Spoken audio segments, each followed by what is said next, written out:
Hey everyone, welcome back to another episode of the DJ Sessions Presents the Virtual Sessions. I'm your host Darren, and right now I'm sitting in the virtual studios in Seattle, Washington, and my guest coming in all the way from Los Angeles, California.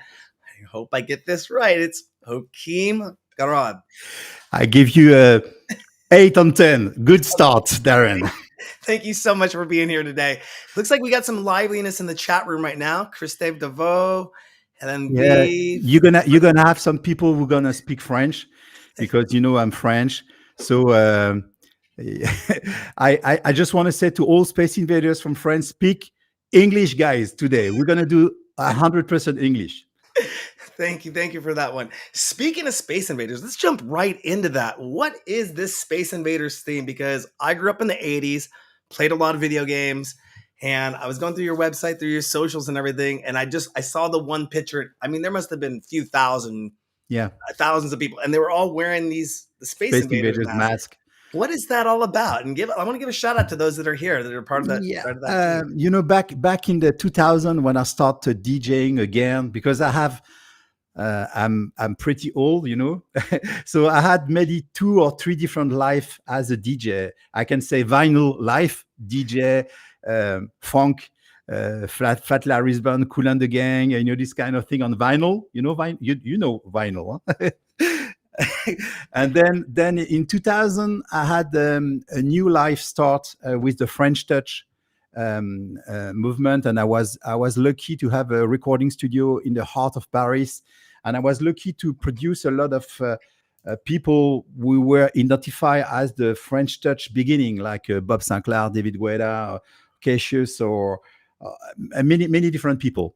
And then in 2000, when I started to go behind the desk and to start to play my techno music, because I was very techno DJ, I was looking to be identified not as a visual DJ, but I was looking to get the logo or to get, like identification by something I really in love with. And video games and Space Invaders was really what I loved the most. I really loved no religion, no race, no sex. It could be a man, a woman. We don't care. And so I decided to use this as my logo and signature, and don't use my face. And that was really something common in the 2000. Remember, for example, Daft Punk. Oh yeah. Was not using the face. They were using this kind of, you see it behind me, this kind of emlet. So that was something I was really in love with, and I was really using the Space Invaders logo was really in phase with my music. Very a little bit rough, a little bit techno, and I really love that. So I'm still, and then that was, so I decided to do this. And I remember 2003, I did the first gig in Paris for a big festival, and I was wearing for the first time Space Invaders on my T-shirt. And then the 2 weeks after, I've seen in the crowd 10 guys wearing the same logo, because I dropped the logo. I redesigned the logo and I dropped the logo on my website. And then that was such the first community movement in France around electronic music, and I was identified to this.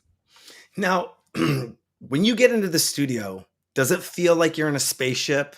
We're going to take a look at a few of your studios here. I got one queued up.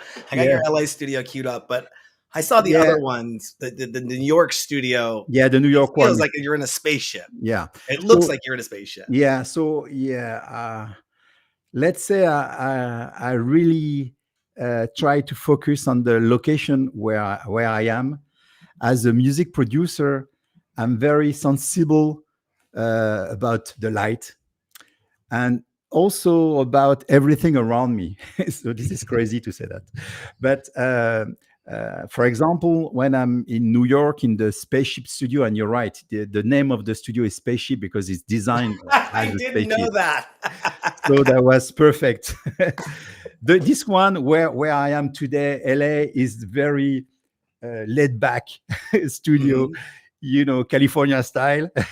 Yeah, so, we'll take a yeah, go ahead and Yeah, just. that's the one. Yes, yes. And this is more home studio, like a regular studio, you know. Mhm. And yeah, so yet, but you're right. I'm very. I loved using different studio to get different feeling about regarding composition and production, and Mhm. also maybe later we're gonna talk about a very special one I just designed to go in the desert and really to be immersed in special place. You know, and I'm glad you brought that up because it's a great segue into what we're going to talk about. Because I Yeah, was just at Rave the Planet, and I don't know if you got a yeah, chance to go through our website and yeah, check yeah. out I our know. mobile studio that we have. Yeah, I built to do my show as the big glass box truck on the back with the concert grade sound that's system good. on it. I love that. And when I got out to Rave the Planet, I didn't know what to expect. I thought these floats were going to be floats. These were full on semi trucks, Yeah. double decker semi trucks. And I'm like, we could never put one of those in the streets of Seattle. It just would, maybe if you went one way with one, but that would be it. Not 8 hours driving around by, the That's Brandenburg good. Gate, that stuff. That was crazy. So I'm The like, concept was amazing. Really. yeah. And so coming in and going over, getting my show notes ready for you today, you went and showed me this bus, and Yeah. I mean, this is like awesome. I'm gonna pull up a video right now. If you want to describe this a little bit Yeah. about Okay, for sure. this here. Yeah. So the project, the name of the project is LA Good Vibe, like Los Angeles Good Vibe, or in French we say La Good Vibe. Okay. And I was lucky to buy a 2009 Fleetwood RV, 36 feet long, and I was very lucky to go from scratch and to build a recording studio inside using solar energy to get unlimited energy, and especially to be able to go in amazing places we have around in the west side of USA. And Mhm. I want to talk about all the BLM, which is the Bureau Land of Management. And this is 280 million acres of free land. And you can go there, and you need to respect two rules. Rules number one is leave no trace, like Burning Man, for example. And rules number two is don't stay more than 2 weeks on the same place, on the same spot. If you just respect these two rules, you can go there and enjoy about amazing location and amazing spirit. I thank you for that. I'm gonna take a pause really quickly here for Christoph. Yes. Christoph, he says, for those who don't know who Darren is, could you please explain who this person is, and especially translate for those who don't understand English? So I'm gonna translate in French if you want. Yeah, go ahead. No, if you don't know Darren, Darren is very famous people who make so many interviews about a lot of DJs and producer. And if French people, the thing is, French people, some of French people, they're not very uh, English comfortable in English, and that's why maybe. If we are now using all the AI technology, you're going to be able to listen to all the interview made by Darren back in the day since these 10 years. I can say more than 10 years. 15 15? years. 15, yes. Yeah, so that was 10 years. No, So 15 years, yes. you're right. With the AI coming into place, one of the things that I added to our website was actually obviously a translation tool. Yeah. So I think it can be loosely translated. Yeah. If you see typos in there, No, but it's better and better. And yeah. And then it makes accessible. It makes we want to go accessible. back Yes. and transcribe all our shows. Yes. And that way, when you switch it to another language, it's there. And I use some of them are just getting really awesome where they're making show notes for you. They're Yeah. breaking it all down. I really like to see where that's going in the industry. We can talk about AI and AI in the music world in a little bit. I'm sure you have something to say Yeah, about I have that. some. Yes, yes, yes. But let's go ahead and take a look at this bus really quick Yep. and what you got here. This is amazing. So you have the video? I do. I Yeah, do. cool, I'll Darren. queue it up right Okay, here. yeah. So you see, this is a bus, um, and I was happy to pimp that bus and to do something cool. And you can see all the solar equipment on the roof. Give me an unlimited energy to go on planet Mars. You see, this is planet Mars. So I was the first before SpaceX to go on the planet Mars and to do recording session over there. with all these rocks. And I'm very lucky to have this recording studio because I can go into special place, and you see from the roof, from the sky with the drone. We have some amazing footage because you are alone on planet Mars. Yeah. And then inside, this is a recording studio with not, I don't want to say basic, but everything comfortable, like screen, speakers, and AC, and everything working with solar energy. So you can stay there 1 week if you want. As soon as you have water, you're good. I was gonna say, yeah, if it's water. Now, is this something you would have a trailer with that would tow, say, gear to Yeah, sleep out there, or is it I'm sleepable? Or turning like a side by side vehicle, like a buggy, like okay, um, a Can-Am buggy, which is crazy because you can bring this one into those locations, the BLM, and you doing like OHV.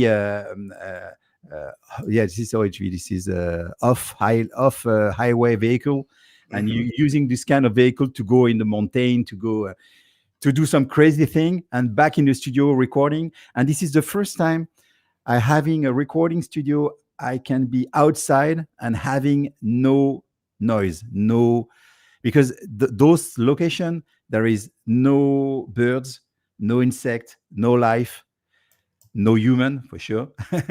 But and then it means that you can be outside and you can play as loud as you want, or you can play zero if you want. Yeah, you can see some video from inside. And I have some French equipment like Focal, the speakers you see over here. Yes, this is a 3D video. And you know, I tried to make a very luxury design inside with hmm kitchen, because I'm French, and food is very important, and this is one of the main thing. So we have a beautiful kitchen, and you see the screen in front of me. You can go back in the desk. ah, I don't want to see any of that. Yeah, get out the screen. And now we're going to another chapter about. But Ex- that's the thing. So LA Good Vibe, if you want to have more information about this bus, go on lagoodvibe.com. Like LAGoodVibe.com. in one word. Awesome. Now, here you mentioned, is gear really that important when being creative? I mean, you have a beautiful studio. I'm going to try to pull up the studio in New York as well. Yeah. We got to see the LA studio. We've seen. Do you call it a mobile studio, or you call it the bus, or the LA Good Vibe bus? What would you call? So, Name, you're right. When I start 30 years ago, that was impossible to do that, because mixer was like 10 meters long, and you have this tape 48 tracks was like I don't know, the kilogram or ton or pounds. That was crazy. And all this equipment was super expensive, super heavy. That was completely not a nomad setup. It was impossible. No. And then, since we introduced computer into the creating process and recording process with laptops, now we are completely off grid. We are completely nomad system. And now I just using my MacBook Pro as a recording studio, as a streaming platform right now. So I have only one device to do everything. So it means that you're right. Now you can do music with the same quality without having all this equipment around you. Now, depending on the project, for example, when I'm producing with a French artist called Vitalik is a very electronic guy. Okay. We are before starting the collaboration, we are choosing 2 or 3 different synth machine, and we say, okay, we're going to use only this, and then we are just focusing on these 3 devices. And when the album is done, we sold back the devices and we're done. And when we're starting a new project, we're going to start with Okay. something different. So depending of the project, sometimes I like to be surrounded by equipment like my Moog over there. It's depending of the kind of music you are doing. But right now, I'm working on a new album I'm gonna release next year, and this is a special Dolby Atmos mixing. So, and this is a special research and design sound design album called OVP, like oscillation, vibration, and pulsation. And Right. this is only research. So I'm using a lot of different texture, and for that I'm using old synth, special synth, and then maybe I'm gonna do some mixing in the bus in the desert to fit well with the Mars planet, this kind Mhm. of music. But right now, in the first step of the creation process, I like to use hardware. Mhm. Yeah, you're right. When I grew up in the '80s, and my brothers were in a band. I talk about this quite often, and my dad had kind of lavished studio gear on a 4-track recorder, 8-track recorder, keyboard, synths, rack mounts.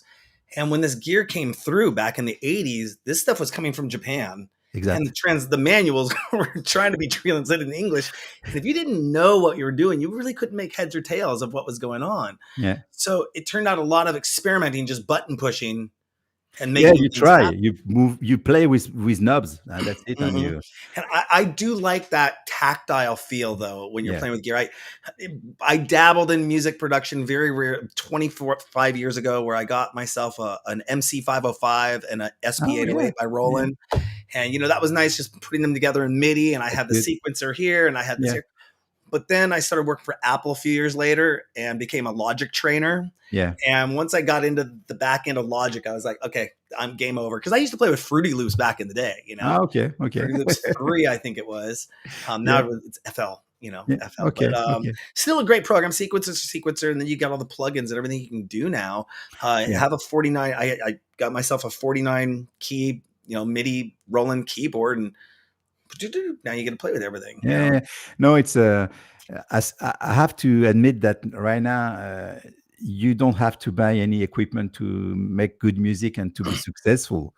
Mhm. And so many plugins are doing the jobs very well. So right now, I didn't get any hardware I was not able to reproduce with plugins.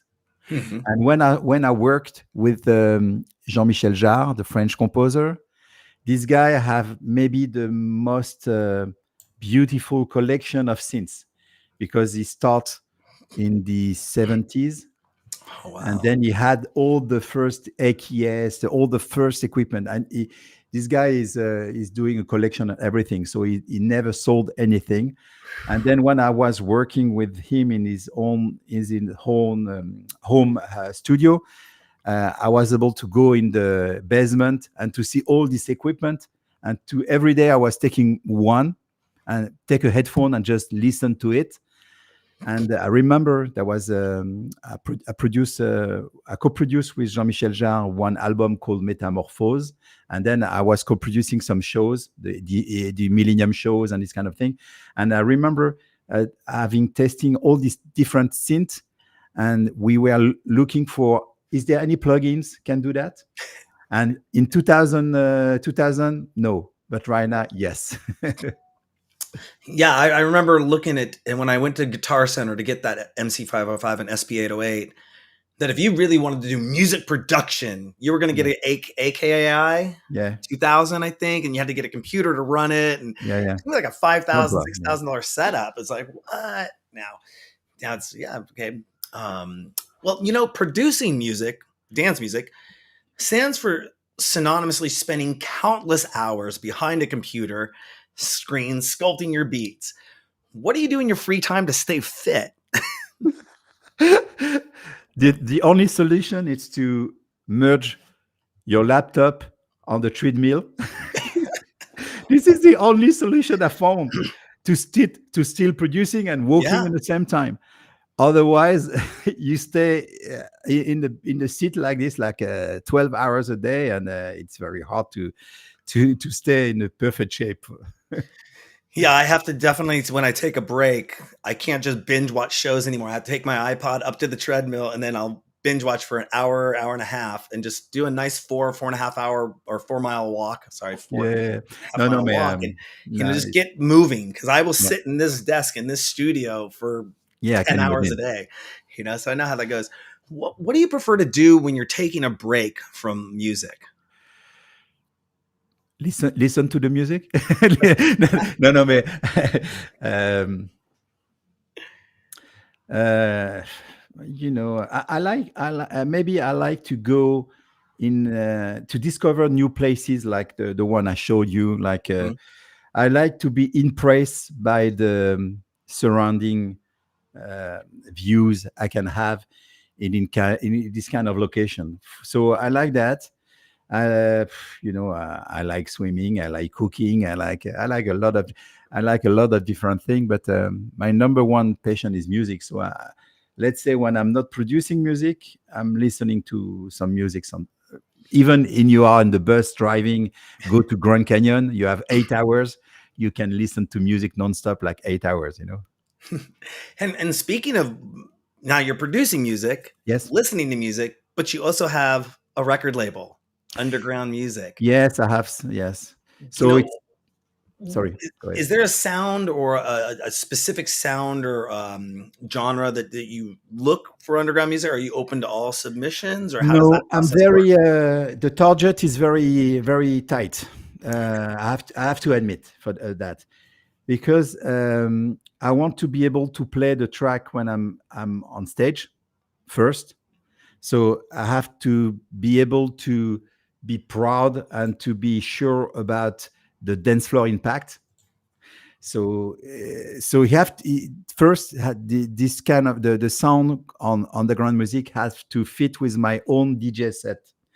Then number two, the kind of music I'm looking for underground music is Mhm. the kind of music I'm able to play in my own weekly podcast on the national radio. And this is a special, not special, let's say it's dance music, but electro. And I love listening some deep house sometime, but I'm not gonna play it. So I'm not gonna sign any track I'm not able to defend on stage. Mhm, mhm. That makes sense. We've toyed with the idea, or we've talked about it for the last few years now, of starting a record label with the DJ sessions. Yeah. And, like, how far do we open up that door? Do we only work with the DJs that we work with?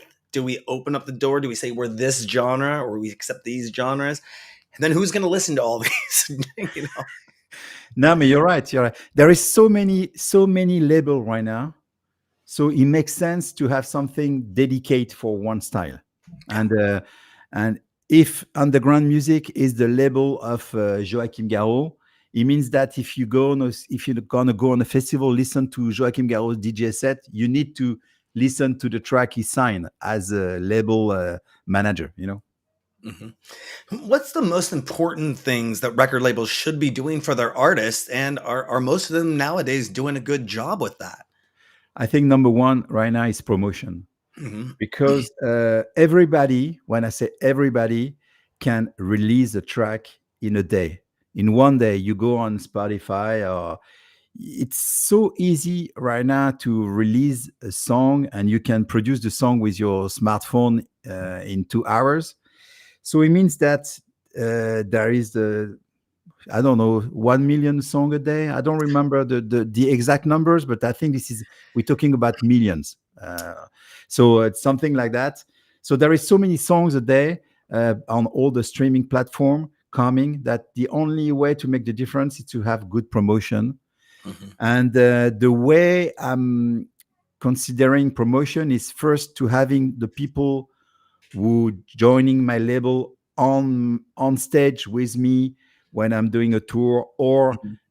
on my own festival. I'm owning a festival in Paris, Electric Park, which is one of the biggest electronic festival in Paris. So once a year, I'm trying to build a stage for new talent, and this is people from my label coming. And this year we were doing the festival June 15.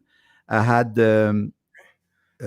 12 people on stage with me, and I was on the 12 people, 8 people, that was the first time they was doing a festival, and I was the first time they was playing in front of more than 10 people.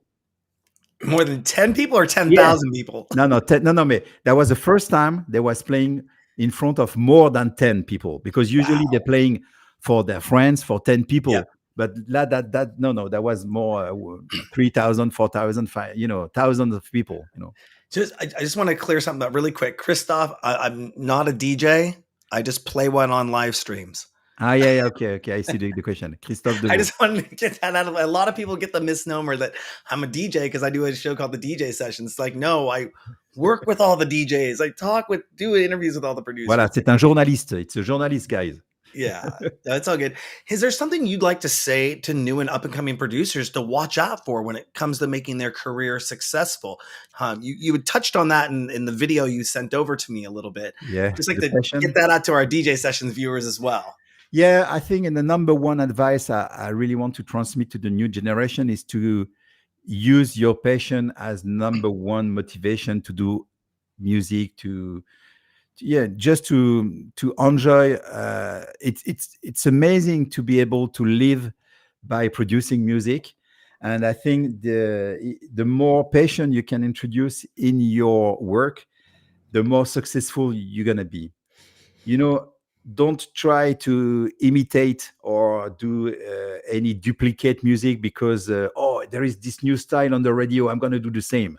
No, don't do that. Do exactly what you feel the Mhm, most comfortable you are, and every single pieces of music you want to release, you have to be proud of that mhm, because that's gonna stay 2, 3, 5 years, 10 years, and you don't have uh, to to consider your past work as bad work. mhm.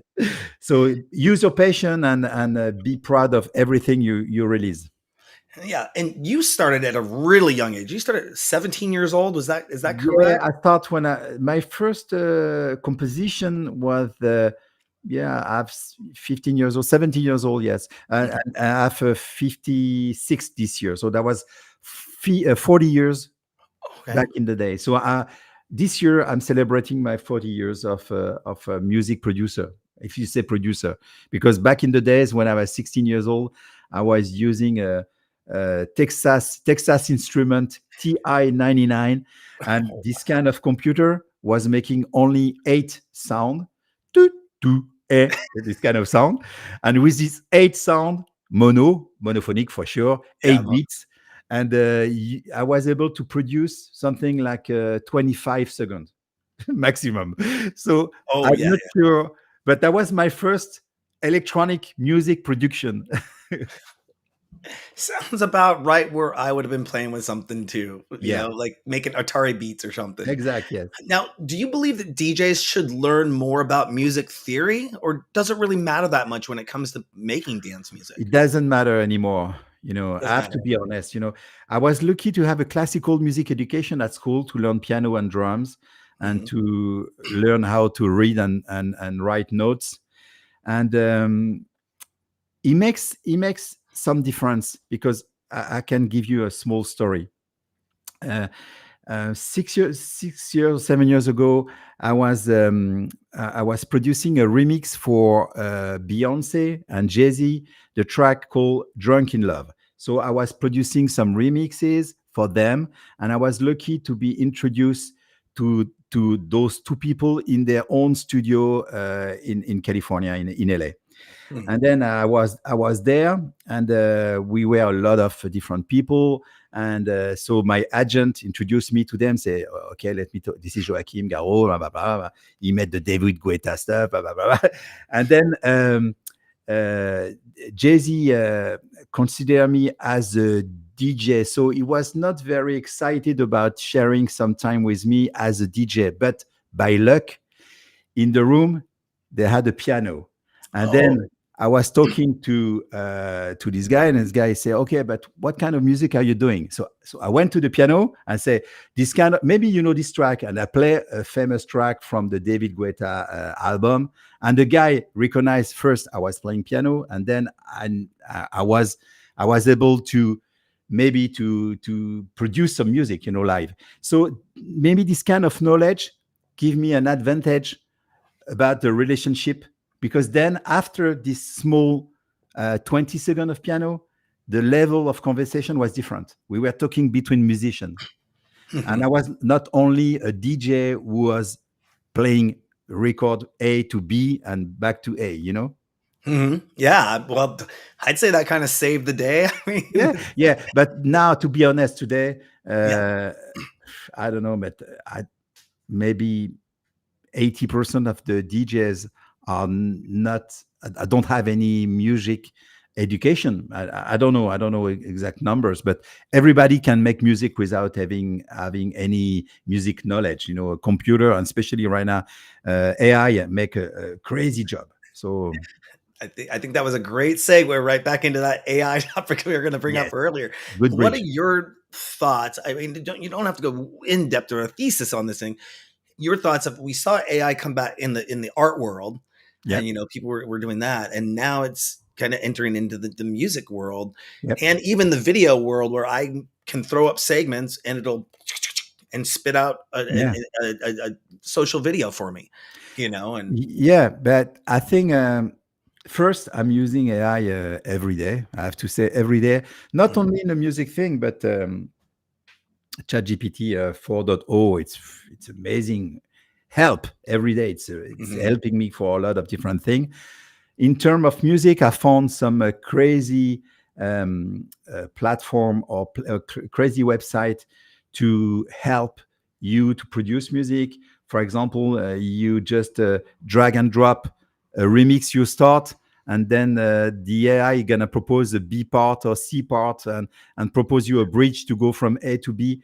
This is an amazing job because you just have to understand that music is mathematical. It's a mathematical thing. mhm, So it's a very computer reset. We can say that computer reset way of making music. You can use the computer, and so AI makes a job, a very good job. mhm, Then a lot of people say just afraid of losing their job, and I have to say there is a lot of different jobs who are gonna be in danger. Yes, if you are, for example, a bass player, and you can be the best bass player ever, and you just do this, you're not composing, you're not producing, you're not on stage, you're just a bass player going to do studio session. mhm, I think your job gonna be dead in maybe already. It's already dead already, because you can use a lot of things, can give you some baseline. So I think we have to use this as a tool, as a great assistant, and maybe it's gonna replace some human work, human feeling, human sensation, and human vibes. I'm afraid of that, but you can't go back. Yeah, that was the one thing a few years ago. I was at ADE and was talking about AI with a few people that were on the show. And they said Yeah, that the one thing you're not going to be able to get with AI is soul. yeah, yeah. Not So going to get yeah, the soul of the music. And I'm like, okay, well, if you start tweaking and starts learning, then it isn't going to get that. yeah, It's you're not right. going to get that in. So just very interesting. I know a company up here in Seattle. It was a tool they called, I think it's called Vibe AI. And what you do is I can go in, I can say, oh, I want something that sounds like David Guetta. I want it to be house. I want it to be 124. And it'll go curate a playlist for me off of Spotify. And it's Okay. like, well, did you just make me a David Guetta mix? Or does that mean I'm going to sound like that now? And can I use that tool to go out and help buy my tracks or buy tracks if I was a DJ looking to put together a set list or something? Mhm. I thought that was kind of an interesting tool to use. Um, I No, just, no, it's working well. The yeah, only I have two things to add on this topic.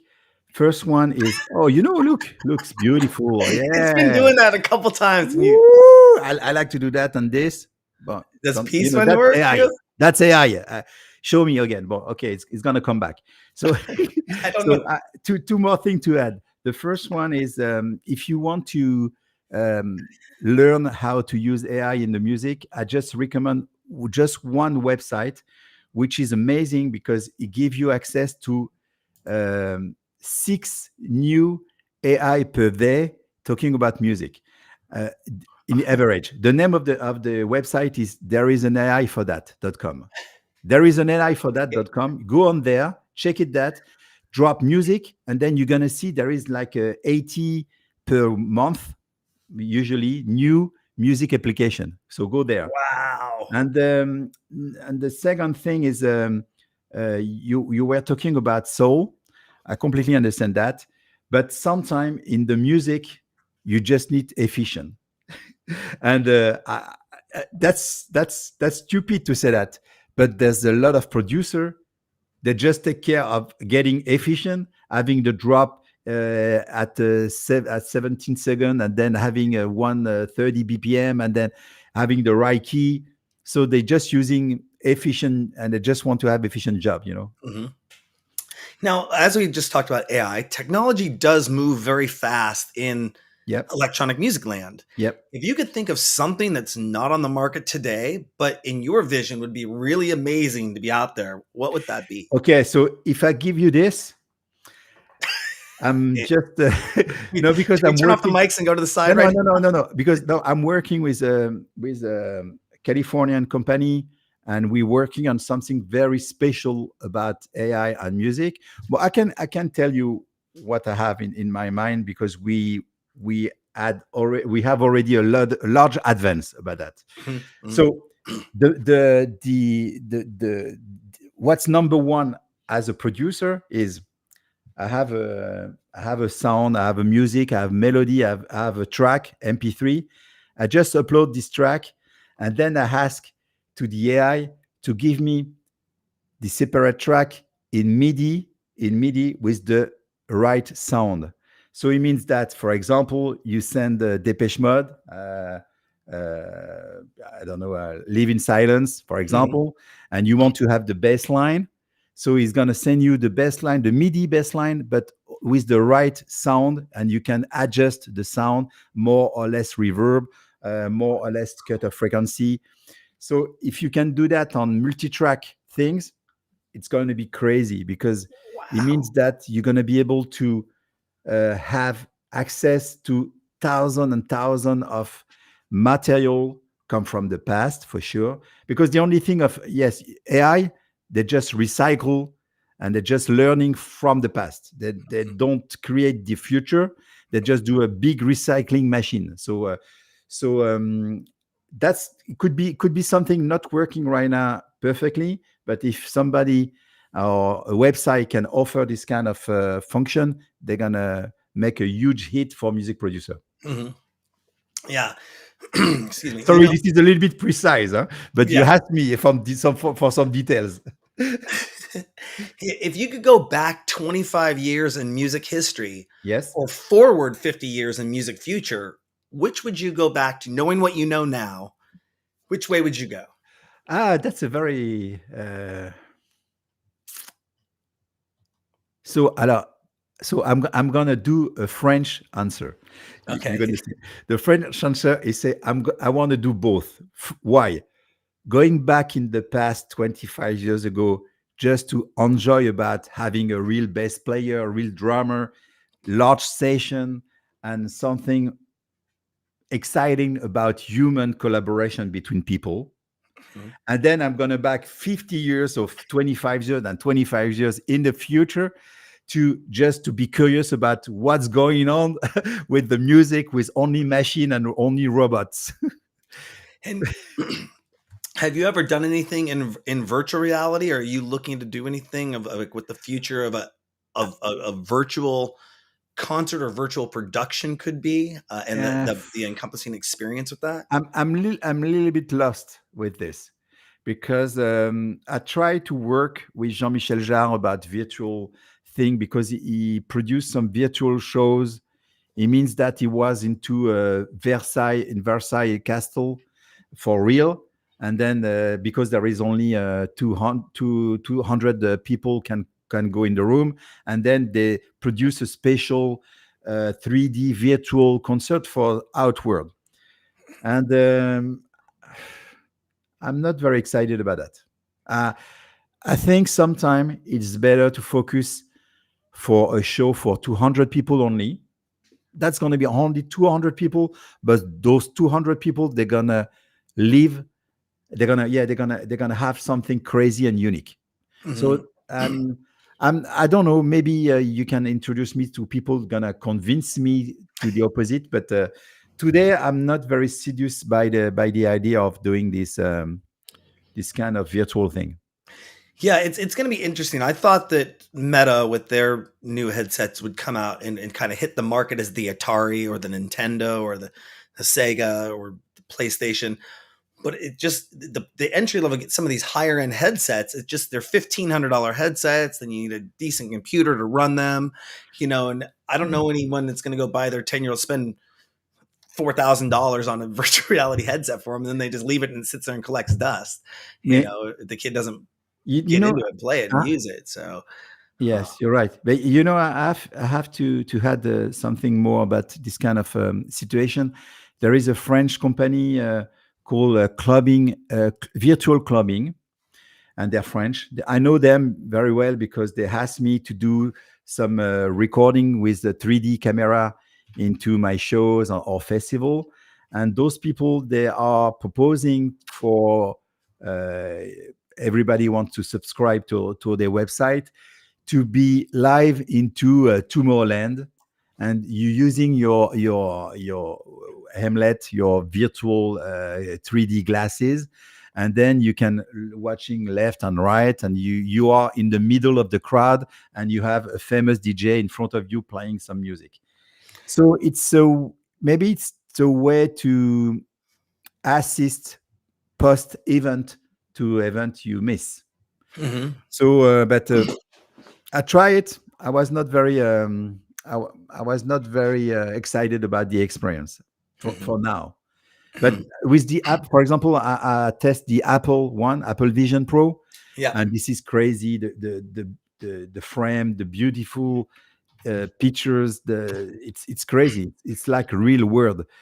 But in the other hand, it just make me scared about the future, because if everybody gonna use this, you're gonna stay in your home. I'm gonna stay here in my bed, and I'm not gonna go outside anymore. That was one of the biggest things we heard, obviously, during Pandy, that people were going Yes, to not want to go out. They're going to want to stay at home. If you're streaming these shows live online, I mean, that's been a big, big one for me over the years yes, of wanting to be in nightlife culture and taking cameras into the nightclubs and the bars, the nightclubs to say, if you film this and put it on TV, this is back when I was doing broadcast television, they're like, people are going to want to stay at home and they're going yeah, to watch what goes on in the club. I go, it's a 28-minute show. We're highlighting the B-roll footage. We might be doing some interviews with people in the club. It's not going to make them want to stay at home and watch the show. It's going to make them say, I should have been there. yeah. And it You're should be right. used as a 30-minute commercial for your Yeah, business rather than looking at it as a deterrent that your drink sales are going to go down or attendance is going to go down. And they still say this today. We wanted to do the first ever, this is in 2013. We wanted to take a DJ, and let's say you're in your studio in LA, and what we do is we would bring you and stream you live into the nightclub. yeah, And then that way it's like you're only going into that nightclub. It's only one instance. It can't get out in the world, but you're doing that. And would that save on the cost of a rider? Would that save on airfare? mhm. Would that save DJ would still get paid for their performance, but you wouldn't have to do all the rider attachments to it because they're at home in their home studio. But Yeah. nobody had home studios back then with video cameras and everything. So I got some. I got yeah, some. you got some You see, now. yeah, over there. But Yeah. No, no, mate. No, mate. Did anybody try that already? I'm sure somebody has had, well, actually, yeah, back during Pandy in 2020, we did something here in Yeah, Seattle. but right now, I don't think anyone's doing it right now. because nobody like it. I don't think anyone, yeah. Yeah. They No, want to mate. see the artist. To be honest, having somebody behind a screen or having somebody for real, that's not the same thing. No. I don't know. Maybe I'm wrong. Maybe I'm too old. But when I'm go to a show and I want to see somebody, I want to see somebody. I don't want to see somebody through a machine or interface. Hmm. Hmm. But anyway, Yeah. And that's where I think augmented reality is going to really have a lot of fun in it plays too. Once we get to the glasses, once it's not this big headset, you're putting on this augmented reality glasses and you're going to be able to change the environment around of the nightclub you're in while the DJ's playing, or have your yeah, own have a light show that you can make your own light show, Yes, you and sure? everyone's watching a different light show, but the DJ's still playing and it's working somehow. I don't know. Maybe that's the I don't technology know. that's Yeah, not on the maybe, market maybe. that you created. But I want to answer to in the chat Yeah, to go ahead. Go ahead. LM Mike say, is there any way to form or ask questions? Please Absolutely. Yeah, type them go in. I there. mean, Type the question. you'll have to monitor the French side of things though. I You can make monitor. both French. You can Yeah, stay in English because today. Sorry, Darren, I have to that's say some word in French to the French audience. that's okay. Alors, juste pour aujourd'hui, c'est une interview qui est en anglais uniquement, puisque c'est sur des canaux d'information américains. Et voilà. Et donc, c'est pour ça qu'aujourd'hui, je réponds qu'en anglais. Et donc, on fera des choses en français. Le retour, c'est le 5 septembre. OK, switch back to English. I said I'm gonna go back to French talk show September the 5th. It's gonna be in French, and I'm doing this every Thursday, so that's why. Nice. Now, you've played a number. We were talking about events, nightclubs.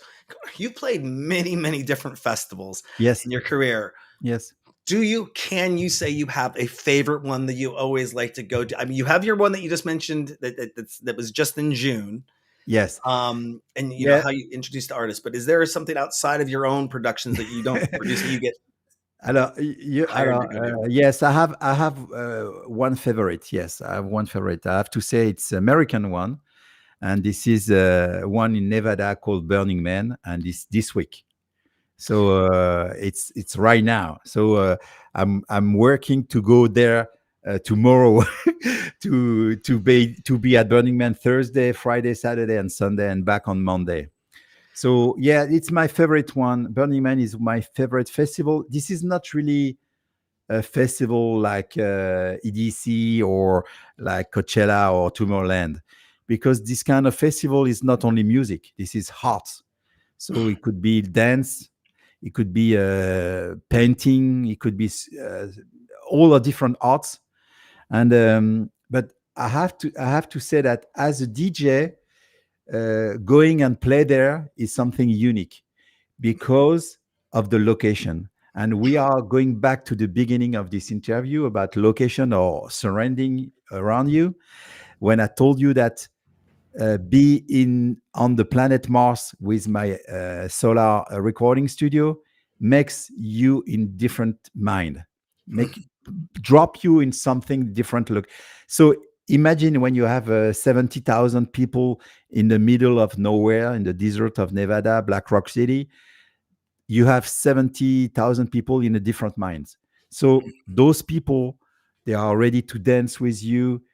And I remember I made a set, maybe I don't remember which year that was, because I was lucky to go in Burning Man 10 times already. So that was, I don't remember which one, but I had a very long set. I played like 16 hours nonstop. And that was Wow. crazy because back in the day I was playing a CD. So I have a huge book with a lot of CDKs, and I played all my CDs, 16 hours. But in my CDs, I had AC/DC, hard rock. I had some classical music like Mozart, and but people that was there on the dance floor. So I was playing track, funky track, new techno track, everything, and people was for every track. And so that's why this is one of my favorite track, because favorite festival. Sorry, because the location and the audience was unique. I had to once tell somebody, I'm glad you brought that the um, the difference between something like EDC, Tomorrowland, those ones, and trying to explain to them, they were calling an event like that a festival. And I went to the Eclipse Festival in 2017, Yes. 2017. Mm. I had never seen anything like that. I was used to going to your typical EDC or, Yes. Tomorrowland kind of experience. And I was talking with my friends who had been to Burn many times, and they're like, this crowd is a lot more Burning Man crowd, Yes. the only exception was as they did have vending booths at this event, Okay. which was kind of like, okay, is there commercialism here? Is there not commercial? They weren't selling Pepsi or Coca-Cola or anything like that, Mm. but they definitely had vendor booths. And I know that Burning Man has that. I don't know what's the philosophy. The philosophy is no advertising anymore. Yeah. No commercial use, no trademark, no logo. Yep. For example, you go there with your truck, rent a truck. When you just arrive in Burning Man, you just cover and you're doing rent a fuck. Rent a fuck is cool. Rent a truck not. You know? So that's or for example, at Burning Man, you have the Google camp. Everybody knows this is Google, but there is no mention about Google. This is only the G camp, sometimes J camp, but nobody talking about that. Mm-hmm. Nice. Who has been your biggest influence when it comes to your career as an artist, and why would that person be such a big influence? I have to say maybe a French influence was Jean-Michel Jarre, about the shows, about synchronization light, about using outdoor as a stage, And as a producer, right now I love Eric Prydz as a producer because I love his sound, I love his integrity, I love the way he's really introduced himself into producing content, visual content also. So so that's my maybe some influence. I have many more, but I have to choose those one. Well, I saw a lot of the pictures of the people you're hanging out with. If you have Carl's number, can you please get me into his Rolodex somehow? I've been working on it for a long time. We have some question coming. I love my job. Yeah, we do. I wanted to get to those too before we wrap things up here. You'll have to respond to them. I can bring about the language. Yeah, about the language of. I want to say that. Attends, Villa Bivona, attends, Ali VJing, sur l'internet, sur l'amour de la scène électronique. Non, social media manager, love my job. Okay, so I don't understand exactly the question, but you want to talk about the difference between switching from French to English into your job or creation process. Oh. When I'm doing creation process, I don't think about this is in French or English because this is a mix. We are using the same machine, the same knobs, the same function. After that, if you call that synchronisation or synchronization, it's more or less the same. So I don't know how to respond to this question, but I'm not focusing on any language when I'm in the music process. Okay. Yes. If somebody were to write a biography about you, what do you think the title should be?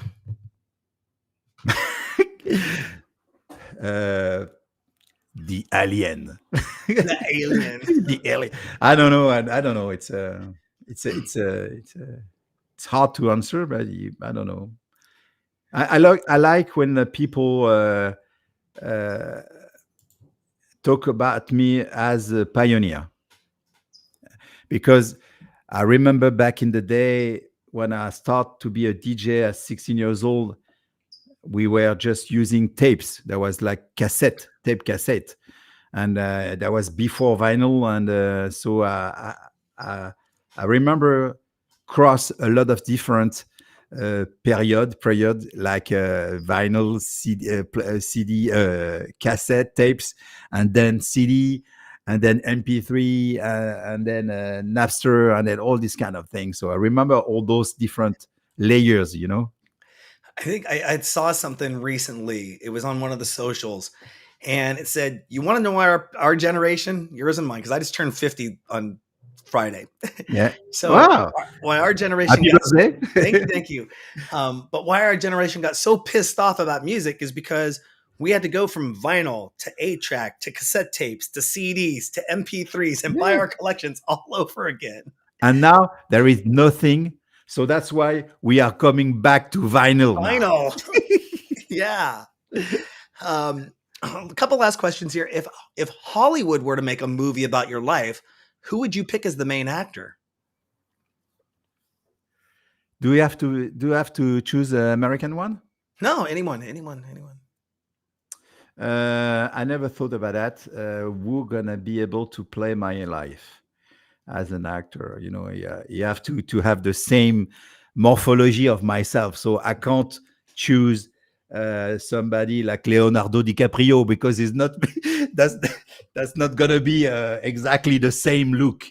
Uh, maybe I can say Elon Musk. Sometimes people they say, "Ah, you look like Elon Musk," Okay, okay. but I'm not sure he's gonna be available to play my role. I can ask. I can ask. Elon, please, are you able to do the casting for me? That would be awesome. Yes. That'd Yeah, be we awesome. see more Elon Musk. And we are going to be getting. Oh, go ahead. Did you want to take No, no, another no. I question? see. I see. There is a question. There is two questions. One about the bus. Which gonna be the if you have the choice to having only one keyboard. I'm gonna choose this one, the Mog, the Mog 37 sub sequencer. I love this one. It's for making bass or lead sound. It's monophonic, but I love this one. So if I have to choose only one synth, I'm gonna take this one. That was a question from Vincent. Is that No, that's in the chat. NC Protector, right? Yeah, yeah, you're right. Yeah, NC Projector. No, no, it's not Vincent. You're Awesome. right. And I think there was one last one I wanted to get in. French touch. They talk about the French touch. Est-ce que ça représente la scène française?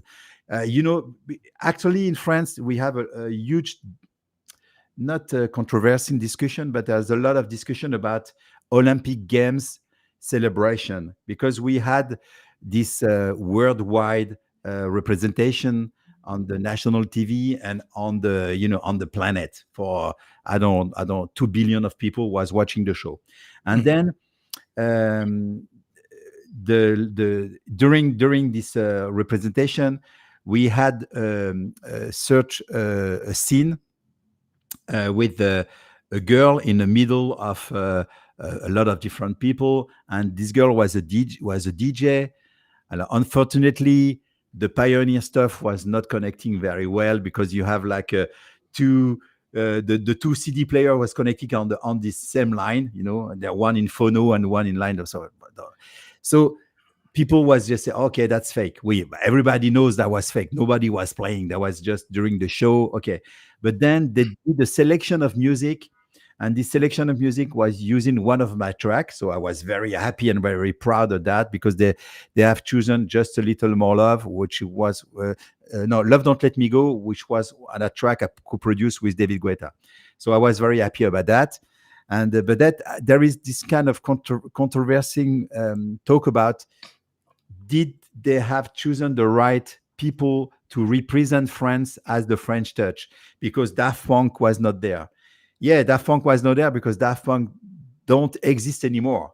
It's done. So they're not gonna reform or come back just for one show. Even if this is the Olympic Games representation in front of 2 billion of people. So that was this kind of controversial thing. And I remember I read an article about David Guetta because David Guetta was surprised that nobody called him to represent France at the Olympic Games. And that was a strange situation. Yeah, I do remember seeing the pictures and the memes about that, and I'm like, I hook up this type of gear all the time for my shows, and I'm like, I guess I just didn't look at it close enough because it looked like there were plugs plugged in. But you're right. I think you're right. Now that I look at it, it was going into the same channel. Like, Exactly. But anyway, okay, yeah. And speaking of mixing, and we're going to be getting an exclusive mix from you as well, right? yes. Awesome. Awesome. I always love those exclusive mixes. We'll get that out there. Is there anything else you want to let our DJ Sessions fans know before we let you go? Okay. But I want to talk about this baby. Yeah, there we go.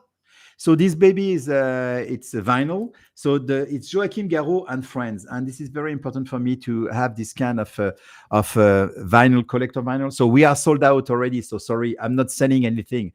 If you want to listen to these tracks, go on the streaming platform Joachim Garraud and friends. We have 16 track, and I'm very happy and proud about that because, as I told you, since the beginning of my career, I tried to help people and to give advices and to invite them to my own festival and to help to share my production process with a lot of people to give them tips and tricks to be able to produce music.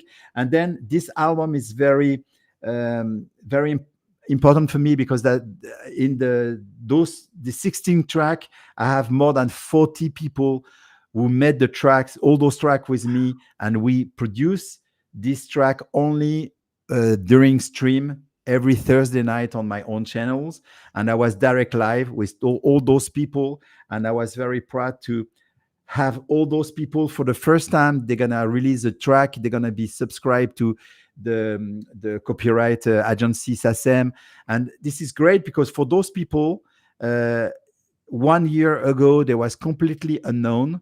Now they have one track with me on vinyl, and they were on stage with me on my own festival to play those tracks. So I'm very proud of this thing, and this is very um, the spirit. I love that the kind of feeling sharing, because at the end, DJ work is sharing passion, is sharing music. Mm. So with this, I really go to the top of what I can share. You know, my time, my money, my music, my knowledge, everything, my connection, my festival.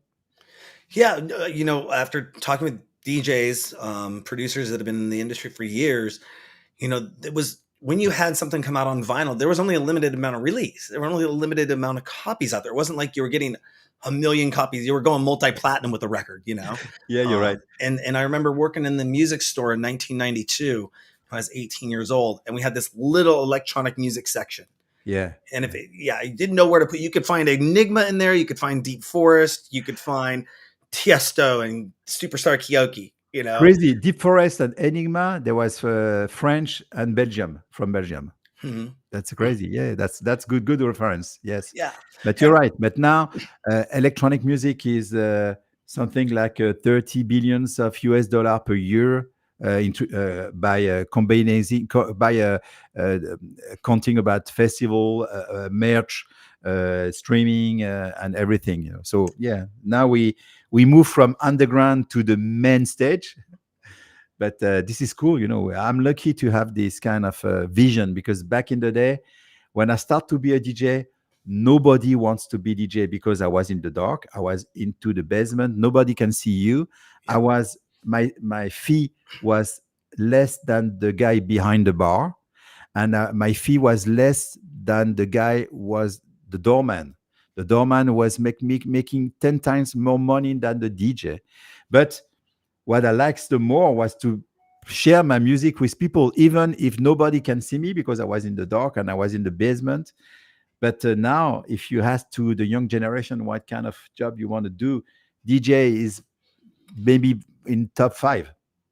Because yeah, and if you ask to the young generation why you want to be a DJ, because I want to travel private jet and I want to be in a hotel 5 star. I say, hey, come on, guys,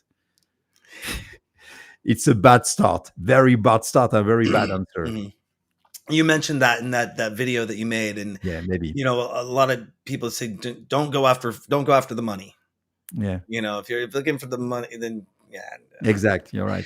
You did mention $30 billion a year industry merchandise. How important is it for somebody to have a website, some type of merchandise, something that's actively on social media? All those things that combine together to make up their outward or their public, Yeah, their PR.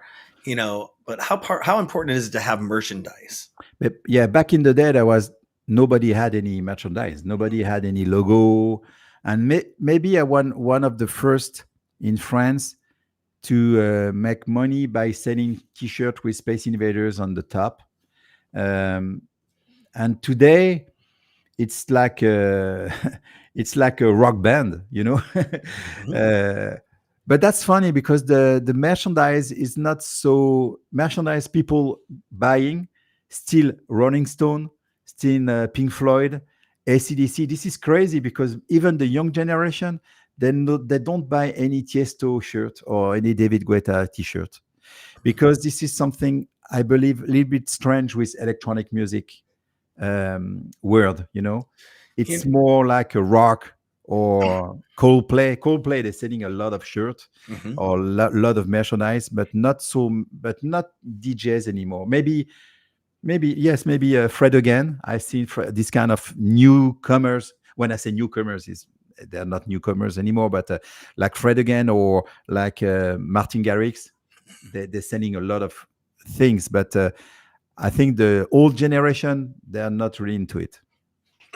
It's one of the things I've told some younger DJs, local DJs here in town. I said, you get on the stage, you put your logo up behind you, and it plays for a few seconds and then goes to the visual, on the LED screens. I go, why don't you make a shirt and put a QR code on the front of the shirt? Or at least put the QR code on the back with your name on the front. And that way, when it's time, you can take that moment and turn around. Everyone knows what to do now with the QR code. And everyone's going to go, Yeah. and it can take them to your website, or it can take them to your Instagram or TikTok, wherever you want them to go to. You could have a different shirt for each show, take them to a different social platform or something like Yeah, that. you can do that. Yes. Just something to get a little bit more creative out there. But I think you're right. It's when I tell people, get your own domain name, get a logo. These Yeah. things are not hard to get nowadays. Yes. I literally just made a whole website for a third company that I owned, completely based on AI text. Yes. Yes. Saying, So write me that's this so text easy. and That's so easy now. make it 500 words and focus on this keyword of a minimum of like 6 to 10 times. Yeah. And I made all like 7 or 8 pages for the site. I was like, okay, that was easy. So Yeah. get a bio, come on. these quintessential things. But anyways, it's been such a pleasure having you on the show. I definitely want to follow up with you. Absolutely. And thank you to everyone in the chat room that came on via Facebook, that came on via Twitch and YouTube. And thank you for the questions. We will get this episode up on the site here soon. I'll translate it as well to make sure we have it out there. But yeah, thank you, Darren. Thank you for having me. Well. Thank you for having me, because I really like your work, and you're such a passionate guys, and I really appreciate that. And I think that's what makes you so successful, because you're not lying. You're just doing what you like the most, and that's why you're doing a very good job. Thank you. I appreciate that. It's funny. A lot of people out there think I make $250,000. I've been accused of making $500,000 a year doing what I'm doing. I'm like, do you know that I was on food benefits and like had a broken back and going to surgery? Are you serious? No. I mean, you got to be real about it. But thank you again. We'll definitely be following up with you here in the next, we'd like to follow up with everyone in 6 months. Okay. And here we go. But see you soon. See you soon. Oh, wait. As soon as I'm gonna play. You're in DC, right? No, Seattle. Seattle. You're Seattle. Okay, no, because I have a show in DC in October. But Seattle, I have to organize a show in Seattle. You have to introduce me to a club. We can play techno or electro sound. Send me some maybe some contact, and we have to meet there. Definitely. I know those people very well since I've been partying in this town for 35 years. Yes, I can imagine. Best place for people to go to find out more information about you. The first time go on my website, joachimgarraud.com, or Instagram. Yes, you see it. All right. Perfect. There we go. Website, Instagram. Wow. I like this platform. And Twitch. Wow. So technical. Wow. God, just think of the days when you had to use OBS. Yes. I love OBS. Well, thank you, Darren. Cool. Yes, you have a wonderful evening, and we will talk soon. Okay. Bye-bye. Bye. Cheers. On that note, don't forget to go to our website, thedjsessions.com. You can find all our socials there, find our merch store, and more. We have over 600 news stories every month that get published. We're jumping up to have over 100 hours of content produced every month, interviews, exclusive mixes, and more at thedjsessions.com. Be so inclined to go to the Apple Store as well. Find our podcast there. Leave a rating, leave a review. We love getting those. But again, be sure to follow us on our socials for more updated information at thedjsessions.com. This is Darren, and that's... Salut, Joachim Garraud était dans la place. Thank you, Darren. Thank you very much, and y'all have a wonderful evening. Goodbye. Bye-bye.